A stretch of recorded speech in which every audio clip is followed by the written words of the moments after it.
น้องพี่น้องตอนนี้ก็เขามาเยี่ยมมายามทางน้องกระทองเพิ่นเพียงเนาะเพราะว่าเพิ่นได้ซื้อดินซื้อดอนได้ใหญ่ครัวหรือว่ามั่างเฮือนเป็นที่เรียบร้อยแล้วเนาะมื้อนี้ก็ทางบ่น้อยเขามาเยี่ยมมายามเพิ่นในช่วงแรงๆเพิ่นเนาะรถเพพี่น้องบ่ได้เข้ามาวังเว้นนี่เนาะแปลงรถตัวก็เลยแบบบ่ได้มาอัปเดตก็มาอัปเดตเพิ่นช่วงแรงๆเอาเพียงเนาะตัวปุ๊ไปใส่กระเบิดแล้วนี่อยู่เทิงผู้บ่โอ้สบายดีสวัสดี ว่ากันได้บ่นี่เฮ็ดมือได้นี่ฮะเมื่อวาน โอ้เป็นไงเนาะที่กูเรียนสูตรอยู่ได้สบายดีเด้อทางพ่อเพิ่นเนาะสิไปใช้น่ะไปอาบน้ไปอาบน้ำบ่โอ้เห็นแล้วมื้อนี้เลยนี่เนาะใช้น้ำอยู่ใช่ไปอาบไปใช้น้ำำน้องปามลำน้องผู้เถอะเอาพายขึ้นไปแมปแล้วนี่เนี่ยเฮ็ดกับไผ่นี่กับคนในบ้านนี่นะเฮ็ดกับคนในบ้านนี่เนาะโดยอันนี้หักกระปกนอนแบบซีเลยนี่เนาะยังบริใส่หลังคาเนาะเอาผ้าบัดมุงเอา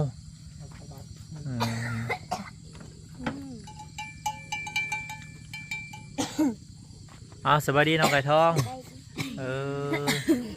สาวนางมาแล้วบ่น้องนางมาแล้วมาแต่ใช้เจ้ามาแต่เกี่ยวเข่าบ่คือมีแต่ผู้ไอแท้นี่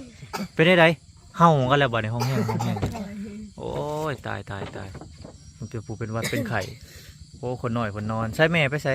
ไปอาบน้ำอาบอยู่น้องบ่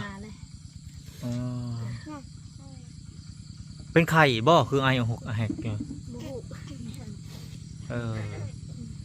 ปากกันไอตะกระทุงอยู่เป็นเนาะโอ้มั่งแล้วเฮ็ดแล้วเนาะแต่ว่าถ้าจะมุงแล้วพี่น้องเฮ็ดแต่ผาจมูกเราพ้นตกม่านห้วยที่บ่เปียกวัดนี่ผาบัดมุงเอาเนาะกินข้าวกินน้ำเลยบ่พากินกับยังวันนี้กินปลาบ่โอ้พี่น้องทางพ่อเป็นเอาไป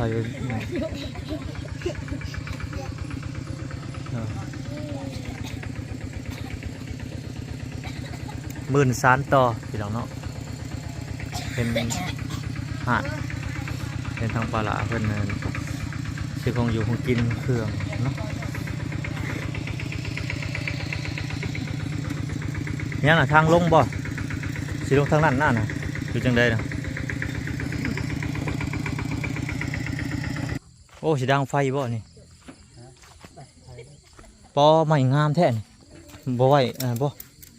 เดี๋ยวว่าไม่เห็นนะเห็นนี่บ่ได้ไหวบ่ตัดเสามันไม่เสียห้องใหม่เป็นเก่นที่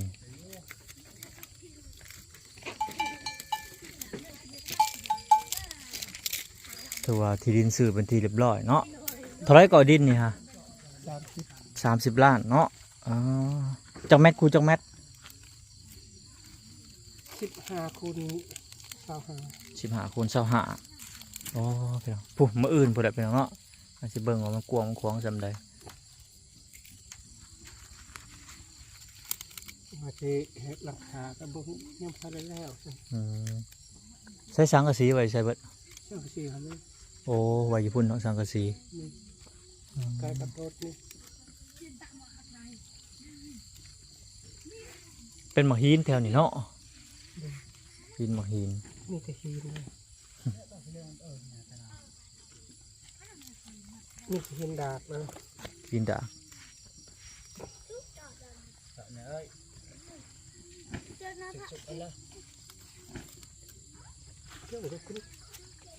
ไปใส่น้องกระทอง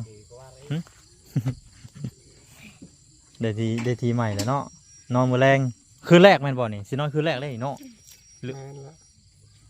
ห้ากมาเป็นเลยโอ้ห้ากมามื้อนี้จะเฮ็ดมื้อนี้เลยเนาะ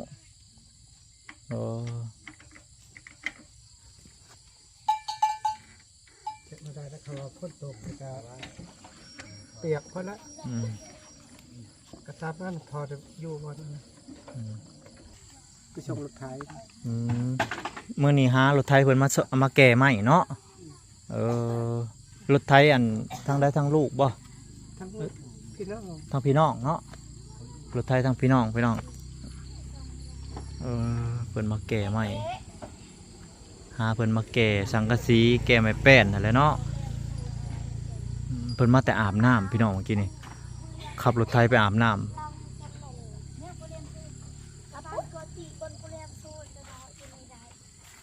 น้องกระท่องอาบน้ำแล้วบ่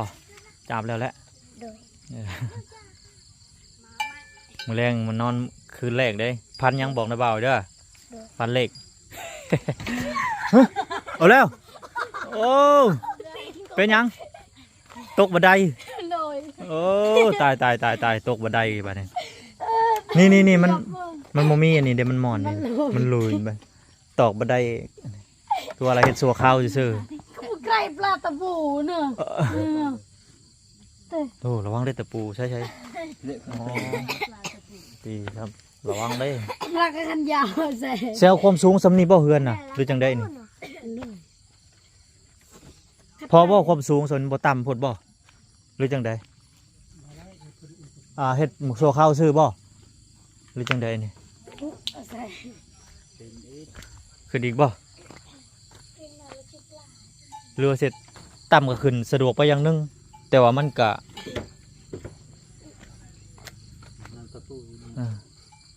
ต่ำลายกับบ่อยากดีปานใดสูงลายกับบ่ดีอีก ถ้าตีใส่ก็คือ เช็คขึ้นอีกบ่ นี่ก็ให้ไปมันตาม อืม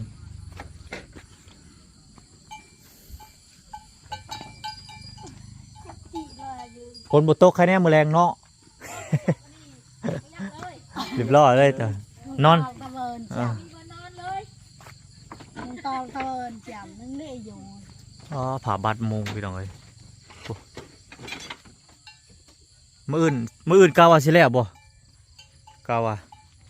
มันบ่มีไม้ บ่มีไม้ขาดไม้ที่ว่ามั่งมันดอกมันหักเลยเนาะ ดอกมด มันใช้มันดอกมันหัก นี่คือขนาดอะไรก็เอาไม้ตัวนี้ได้ขาย สังกะสีอยู่พุ่นบ่ นี่เลย โอ้ยพี่เบิ่งสังกะสีก่อนมันเก่าบ่หรือมันอะไรใส่อ๋อพี่ จักเท่าไหร่ อ๋อสังกะสีอันบ่ล่าซื้อบ่นี่ ดอก อ๋อซื้อใหม่ว่าซั่นซะถ้าตัวเก่าได้ซะ ตัวขาวบ่มี เอามันหญ้าได้เนาะ งา โอ้ข่อยลืมข่อยคิดว่ามุงสังกะสีอยู่ในเฮือนลืม มีแต่หญ้าพวกนี้ อ๋อมีแต่หญ้าเนาะใช้อันนี้บ่ใส่ได้อีบ่หญ้านี่ฮะ ยังใช้ได้อยู่ โอ้ยังใส่ได้อยู่ได้หญ้านี่ยังใหม่อยู่ เอาไว้เฮ็ดมุงขี้ตะไคร้บ่หรือว่าขอกเป็ดขอกไก่เนาะประมาณนี้เจ้าคิดว่าสิใส่หยังสัญญานี่ เพราะว่าสิเฮ็ดโอ้ยน้ำดี โอ้เฮ็ดเกาะกระเทิบเกาะเกยอืม เด้อสบายนึงเย็ดดอก มีแต่คนสั่นหมวกกันหรอก นับไปถ้วยแล้วเต็มในเจาะบนนี่ ตัวนี้เป็นไม้อันไม้ตัวในตารางป่ะมันเป็นไม้ทางลูกเจ้าเนาะแต่ว่าเพิ่นว่าชิเจ้าซื้อบ่หรือว่าแบบว่าใดๆนี่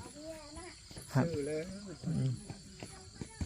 อันนี้แล้วว่าสิเอาไม้ตัวนี้แล้วไปใช้ แม่นละไม้รุ่นเก่าดีๆได้เพราะว่าไม้มันละมันแข็งอาจสิแข็งดี หักเสาตัวนี้มัน ฮะ มันเหนาเนี่ย ใช่อันนี้มีแต่เสาใหม่เบิดบ่ เสาไม้ เสาใหม่แต่ว่ามันแมงเนาะเบิ่งต้นสิใส่บนได้ดีว่ะโอ้ดอกบนน้อยเนาะ จะสิใช้ได้จักบ่นะ ใส่ทางกลางมันบ่บ่ได้ สิหอดทางนี้ตะโกนนะครับ ไม้หยังอันนี้มันเป็นไม้หยังอันนี้ ไม่จีก ไม่จิกแต่ทั้งหมดแต่บนจากเสาเนี่ยทั้งหมดเนี่ยมีจากเสาเก่าเสาเนาะอันนี้อาจจะใส่บอลที่ว่ามันอันนี้ไม่ยังใส่ แม่นมั้ย ไม่จิกเบิดเนาะ ไม่จีกกับไม้หัง อ๋อไม่จิกไม่หัง เออแต่ว่าไม้นี่ยังบ่ครบบ่ไม้นี่ ยังบ่ครบ โอ้ขาดไม้ยังแน่นี่ ไม่อันนั้นเขาเคยให้ เทิงไม้ข้อ2ข้อ3มันบ่เรื่องนี้มันแม่นบ่นี่คือขางตรงเลยเนาะ คือก็ไม่ขนาดเพราะว่าที่เอาไม้ตัวนี้ไปใช้กันนะครับ อืมตัวจะตอกปกติอันนะไม้น้อยบ่นะ นี่เป็นไม้เขื่อน ไม้เฮือนเก่าว่าซะเนาะ ใช่ครับ อ๋อเฮือนเก่าไม้เฮือนเก่าแต่มันได้แต่ซ้ำนั่นเนาะมันหัดดอกตัวมันดอกกระถิ่มบ่ละบ่ เต็มหมดแล้ว ไว้ดังไฟ โอ้ โอ้อันนั้นผู้บ่เบิ่งไปเบิ่งไม้ตัวเก่าก่อนตัวใดใส่ได้ตัวใส่ได้บ่ได้ ไม่ใช่ไม่ได้มันต้องครับตำหนิไป มีแต่ไม้กลมเนาะไม้กลมหลาย นี่จะไม่ก้มครับ ไม้กลมแหละไม้มันบ่มีแก่นเด้มันดอกไว้ มันไม่มีแกน บ่มีแก่นไม้เจาะหมอดเจาะโอ้เอาไว้เฮ็ดพื้นหรือว่าเฮ็ดหัวก็ได้ประมาณนี้แหละตัวนั้นมันแก่นกับเฮ็ดหัวนํ แผลก็ต้องมุ่นเลย พากระตาหมุนหมดเลยมีแต่เสพพำมาแป้นแอมเอาตั้งเวลามีงบซื้อแป้นอยู่บ่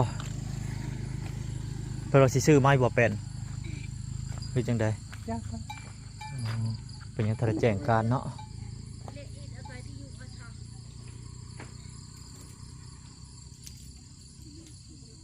มีแต่มาอื่นเฮ็ดกระไพมาอื่นเนี่ย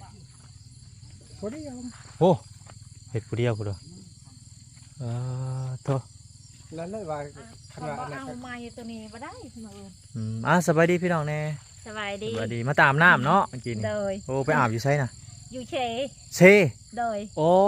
เซครบจบนี่บ่ โดยโดย โอ้โอ้ขัวจม สิอาบ มันจะเอาไม้ตัวนี้กันใส่มาแล้วก็เอาใส่หมด อืม เพื่อชิมุงใช่ไหมสี หมูสังกะเสียเอาไม้กลมบ่ตอกอะนะ ไม่ได้ตอกนะทางเถิงมันมี บ่ทางลุ่มอ่ะคือใส่ มัน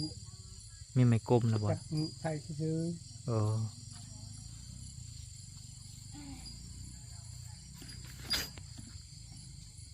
หากันใหญ่มากมื้อนี้นี่เนาะ โดย ใหญ่มีแป้งใส่เก่า ใหญ่แต่เช้าดีเลยยังแล้วสำนีทั้งมั่งทั้งเห็ดเนาะ โดย ทั้งมั่งทั้งเห็ด ในแล้วบ่ไหวแล้ว มันคำแล้วเห็ดบ่ได้แล้วบ่โป่งบ่ฟัง ไม่ครับมันบูมี มันไม่มีคนแน่ มันมีค บ่ น ซอย 3 คนที่ มีคนช่อง3 คนกะละว่าคาเวียก อืม ไปกับเมืองกันเด้อบ่มีใครที่เฮ็ดซอยเพราะว่าไปรอด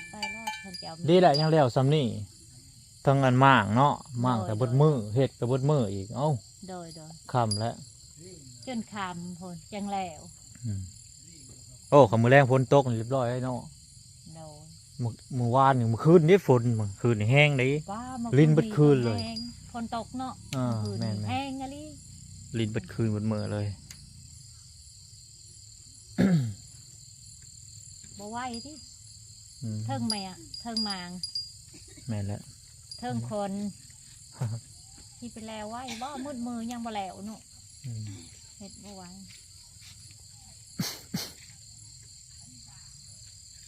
เพราะว่าสิได้นอนในตาราง อันนั้นก็ปุ้ยว่าบ่อยากนอนในตารางเด้อ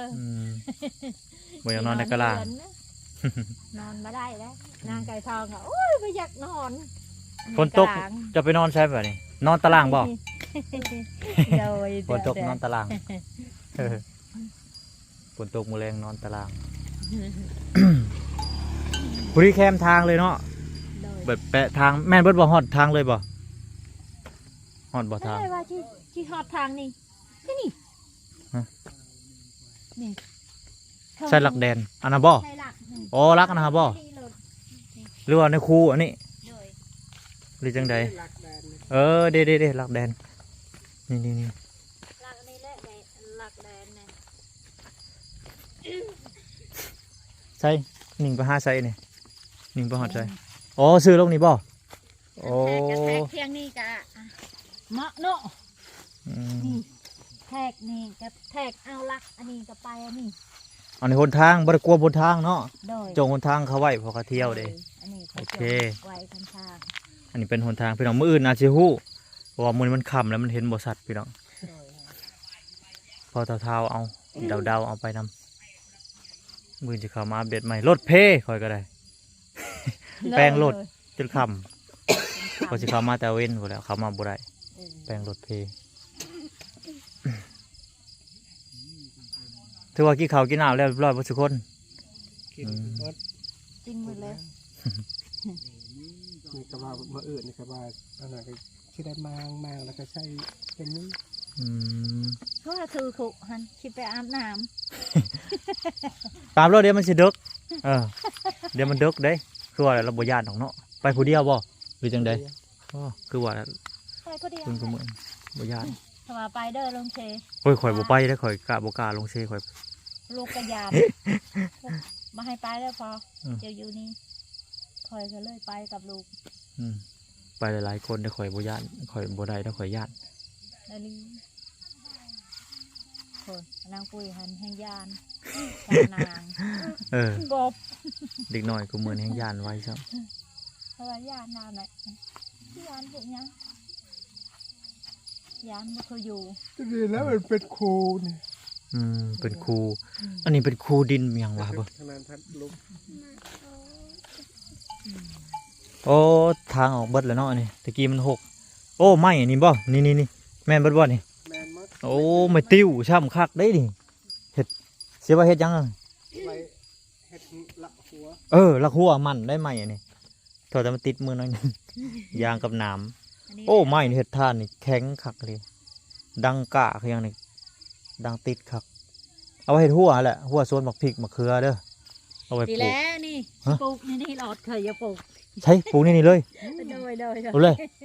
เพิ่นบ่เว้าบ่ เคยอย่าปลูกนะอันนี้ ฮะ อันนี้ยังเคยคาเวียกเคยมาคาเวียกเคยอย่าปลูกนะนี่เคยอย่าปลูกนี่ อ๋อ คนบางพริกเคยก็มีอยู่แล้ว ผู้หลักแลนอยู่พุ่นเนาะพี่โอ้ดีๆ ได้ ดินบนนี่แล้วมันงามเนาะมันเป็นโพนนี่เนาะ โดย นี่เป็นโพนนี่งามอยู่นี่ขี้ไผ่ขี้ฝุ่นไผ่งามเลยได้เรื่องตัวนี้แหละเห็ด ใจ เพิ่น แล้วเคยมีอย่าง อืม มีบนปลูกผักดีใจแล้ว ดีใจเนาะ ดีใจ เอายินดีนำหลายๆยินดีนำหลายๆเราก็ดีใจพี่น้อง หลายๆเลย ยิ้มได้แล้วหัวได้แล้วเราบันพี่น้องเลยแต่เราไปอันนั้นเนาะแบบว่าไปอาศัยเพิ่นอยู่แม่นบ่ โดยโดย อาศัยเพิ่นอยู่ ก็ มัน ไม่ยังล่ะ ซุ่มครับ ส่งปิวบ่โอ้ถือยางติ้วได้ระวังได้เอาขึ้นยางติ้วบ่ได้ออกได้ตามดีแล้วสิออก ทางบางทางล่างครับ ยางติ้ว มันก็ โอ้แสดงว่าเป็นติ้วลายลิสนี่เป็นติ้ววางละทางออกเลยพี่น้องเลยมีแต่ไม้ติ้วหมดเลย เบิ้งปลูกเข้า แปลนหมดเลย เข้าตากเบิ้งนี่เบิ้งนี่มันง่าย โอ้โห เนี่ยครับปลูกตัวไหนก็เขาไปปลูกไว้เชื่อฮะ อืม นี่เอาบ่อันนั้นเนี่ยปลูกดอกมากระชองมาเยอะไม่ไกล ตัวแปลนหมดเลยบาดนี้ทั้งทางทั้งเห็ดเฮือนนี่เนาะหรือว่าทางมือเดียวกันบ่หรือว่าทางมือสื่อดินสองมือเนาะ สองมือ มือที่สามครับมากเพื่อน โอ้หมายความว่าทางอันแปลนก่อนเนาะ วันเช้ากระทางวันคิดกระทางวันจันทร์ในการ ทางอันนี้ อืม มากเพื่อน พอได้อยู่พอได้เช่าจนมุดมือ บ่ได้มาอัปเดตเพิ่นพี่น้อง เฮ็ดให้มันแล้วคอยก็ดีใจแล้วอันมีดิน หมายความว่าเนาะ คอยก็เฮ็ดไม่ได้เมื่อย บ่ได้เมื่อยดีใจแฮงโอ้ ดีใจแห้งดีใจ เอา หลาย ดีใจ ทางลูกพร้อมคันทางกันกับลูก เอ นั่น อ เฮ็ดจนมุดมือจนข ดีแหละ ำได้เฮ้ยแม่เอ้ยไม่ได้อาบน้ำไป อ่า ทำแล้วไป ไปอาบน้ำสวัสดีใจแล้วลูกเอ้ยมีบนปลูกผักบนอันนั้นฮะ เอา อันนี้ก็มันยากมันมีบนปลูก ลงบ้านบ่หน่อยก็เลยพี่น้อง2มื้อก็เลยบ่ได้มาอัปเดตเพิ่นตอนวันมาเบิ่งว่าที่ดินกังเว้นฮอดใส่มื้ออื่นพุ่นแหละพี่น้องสิเข้ามาใหม่เพราะว่ามื้อนี้มันค่ำแล้วพวกมาเบิ่งบ่อนเพิ่นอยู่ซื่อๆพี่น้องมื้อนี้ก็เลยมาอัปเดตคร่าวๆก่อนถ้าว่ามี มีโปรโมชั่นเข้ามาก็สิมาแจ้งข่าวทั้งพี่น้องใหม่พี่น้องเนาะมื้อนี้ก็มาอัปเดตเพิ่นซื่อ เออ ๆดังไฟโอ้เราลงไปอาบน้ำอยู่พุ่นนี่เนาะ โดย โอ้ อาบน้ำ เออ ดินสว่าโอ้ยที่ไปปลูกอยู่ชายเด้มักพริกคอยนี่ งามอยู่ดอกดินเนาะได้อยู่บ่ ได้อยู่แล้ว ได้อยู่งามอยู่ดินมีหมอหินพร้อมเป็นจกควายเลยต่อติ้วได้อยู่เยอะ ที่ปลูกเอาไว้ให้ กุ้งอุ่นละกุ้ง เบิ่งโลดให้ลูกขึ้นมาว้าฉันแม่นว่าเป็นแท้แม่ปลูกค่ะ ๆ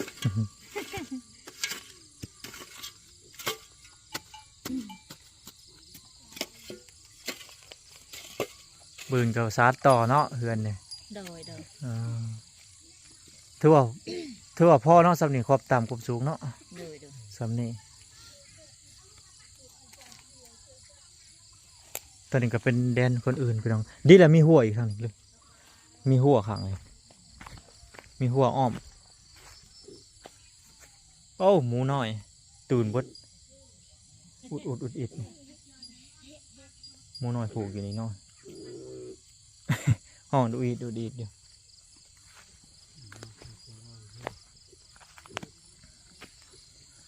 ผู้แรกมืออื่นผู้แรกจะเขามาอัปเดตใหม่จังเห็นน้ำกันมือนี้มันคำแล้วไปน้องเนาะ โดย มือหนามือดำมืออื่นจิมาเยี่ยมมายามใหม่เด้อ กินข้าวกินน้ำแล้วปะ กินแล้วขอกินแล้วขอบใจหักเห็ดกินปลาบ่มันนี่ เห็ดกินปลา เข้าก่อนนะ อ๋อ ข้าวก่อน เอาสบายดีก่อนสบายดีก่อน สบายดี เออ ไอ้กินข้าวเลยบ่ กินแล้ว กินแล้วกินกับยัง กินกับไข่พางกินต้มไข่อืม ก่อนไอ้สิกินข้าวไว้น้องสิไปทอดให้ใส่ไก่ บ่เป็นหยัง ให้เด้อ เดี๋ยวมืออื่นสิบางทีก็มีเวลา ป ก็ ก็มีนะ เอามาหุง ย่งใน มา หอ ต ค่ะ ำสิกินสมตำเอามืออื่น เขาว่านั่นสิเอามาหุงมาตำอยู่ในเฮือนนี่แหละพี่น้องให้น้องไก่ทองตำก่อน ตำเป็นบ่ฮะ เตเด้อ บ่จะบ่เป็น นกข้าวตีเจือ เอออันนี้เป็นอันไผก็เป็นลูกเป็น ลูกเขา ลูกกกเนาะ โดย โอ้ลูกกกเพิ่นพี่น้องไปสู่เมียอยู่ไส ลูกเมียอยู่บ้านตังหวะ โอ้มันตังไว นี่ อ๋อ นี่มาอยู่นำแม่ปะ อืม มาได้แม่ อืม ไม่ได้อยู่และบ้านตังหวายไปอยู่นำคอยนี้ โอ้มาอยู่นำกันบัดนี้เนาะ โดย เออเพราะว่า เบิ่งพ่อแม่ก็ถูกยา ไม่ซุมเจ้าน่ะบ่ไม่คอนไม่หยังนะแม่นบ่หรือไม่ไผ โมแม่ บ่แม่นบ่ ไม่ลูกคอยหันผู้เอาผู้อะค่ะ โอ้ผู้หญิงบ่ โดย โอ้แต่ว่า มันมามันไปไทยแล้วมันมีเงินโอนเงินอ่ะให้ซื้อไม้อันนั้นเลย อืม ชื่อไว้ไหมลูกคอยตัวนาหัน เออ เอาบ่เอาผู้อะหันนะแม่เอ้ยคอยสิหาเงินให้ได้ อืม อันนี้บ่ได้เงิน พอได้แต่เพียงซ้ำนี้ อืม ก็เลยว่าอยุลูกคอยเลยว่าเอาผัวกันยังมาทันได้กินดอกเฮ้ย อืม เดือน12แล้วสิกิน เดือน น่ะ นี้แหละว่าจะกินดอก โอ้จะไปอยู่นำเมียเนาะตอนนั้นเนาะไปเฮ็ดให้บ่เฮ็ดนาบ่เฮ็ดนาบ่ เลย เออ เห็ดนะ มืออื่นก็ไปส่งรถไทยเขาดิเขา อ๋อ ทายอยู่เพิ่นเขา มื้อนี้ รถไทยนี่ อันนี้ก็ยืม ยืมรถไทยเขาดิ โอ้ยินบ่ไทยเขามาแก้ไม้เนาะ โดย คนใหม่คนตอกมื้อนี้ลูกกกแล้วก็มาซอยเวียกซอยงานว่าซั่นซะ มืออื่นเขาสิบอกว่าไปส่งให้ได้อมือสิไปเวีย เอก อ ไปเวียก เพิ่นเผาไปเวียกแล้วเนาะ โดย ถือว่าคนมาแล้วเบิดๆแม่นบ่ไม่นำมันน่ะ โดยมื่ แล้วเรียบร้อยเนาะมีแต่เตรียมเฮ็ดมื้ออื่นโอ้เฮ็ด ทำคนเฮ็ดบ่ได้นะมีเพื่อนน้อยๆยังเฮ็ดบ่ได้ คันโมมีรถหันบ่ได้ โอ้เบรกบ่ได้ดอก มี พากัน แติ ไป แบกเอ้าคอยหัน ป้าให้สิเบรกเซาได้นะ ตะกี้แตะก่อนหัน หา ค หม อ อ ยโมมีรถมีแต่คอยแบกได้ โอ้แน่นอนบ่ โดย เออ มีแต่คอยแบกกับพัวคอยหันแหละ ป้า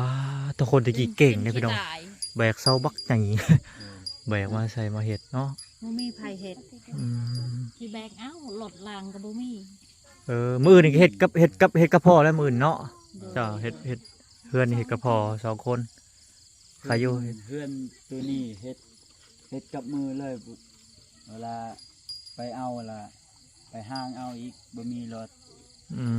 ม ทันมีรถมีแต่ยืมรถเขา อ๋อ ลูกคอยหันแกช่อย เออ ลูกคอยก็ยังแบกได้ โอ้ถือว่าเก่งแล้ว แต่ว่าคอยเป็นแม่คอยแบกมาได้ อืม พวกคอยก็แบกได้ชำนีกะ อืม มันแบกได้ผู้เดียวมัน ปลาตัว ตัวใหญ่หันมันแบกมาได้ อืมมือนี่เสร็จยังก่อนมืออื่นนี่สามมืออื่นพู้นแหละเดี๋ยวสิเข้ามาใหม่เด้อ โดย สบายดีสบายดี ส สิบ วั อก สดีสวัสดี โดยไปพี่น้องเมื่อบัดนี้มื่นจะเห็นหุ่งไปหน่อยมือนี้มันมืดแล้วกลับก่อนพี่น้องเนาะโอ้